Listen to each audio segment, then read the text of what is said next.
ભાવનગર જિલ્લાના ભંડારિયા ગામે બહુચરાજી માતાજીનું પૌરાણિક મંદિર આવેલું છે। ત્યારે નવરાત્રી નજીક આવી રહી હોય જેને પગલે માણેકચોકમાં મંડપ રોપણ કરવામાં આવ્યું હતું। ભંડારિયા ગામમાં નવરાત્રીના 9 દિવસ સુધી વિવિધ કાર્યક્રમો ઉજવવામાં આવે છે। જળજીલની 11 નિમિત્તે માણેકચોકમાં મંડપ રોપણ થાય છે। મંડપ રોપણ પ્રસંગે નીજ મંદિરેથી વાજતે ગાજતે ઢોલ નગરા લઈને માણેકચોકમાં પહોંચીને વિધિવત મંડપ રોપણ કરવામાં આવ્યું અને ધ્વજા ફરકાવવામાં આવી હતી। જો કે ભંડારિયામાં 9 દિવસ નવરાત્રીમાં માતાજીની ભવાઈ, નાટકો વગેરે યોજવામાં આવતા હોય છે।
ટેમ્બા જાડેજા ભાદરવા સુદ 11 અમે માતાજીનું મંડપ મુહૂર્ત કરીએ છીએ અને મંડપ મુહૂર્ત કર્યા પછી આજથી જ અમારા માટે નવરાત્રિની માના સાનિધ્યની માની સેવાની તમામ કાર્યવાહી શરૂ થાય છે કે અમારું આયોજન ભવ્ય અને અતિ ભવ્ય હોય છે કે જે એકાદ બે દિવસમાં અમે કરી શકીએ શક્ય જ નથી।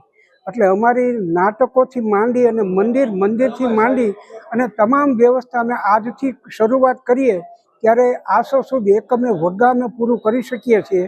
એટલે તમામ સેવકો આજથી અમારી નવરાત્ર ધામે ધૂમે હોંશેથી માના ચરણાવિંદમાં ઉજવવા માને પ્રાર્થના કરીએ છીએ કે મા અમારી ઉપર આશીર્વાદ આપે, સૌને આશીર્વાદ આપે અને સુખરૂપ રૂપે અમે માનું નવરાત્ર પૂર્ણ કરી શકીએ। જય અંબે।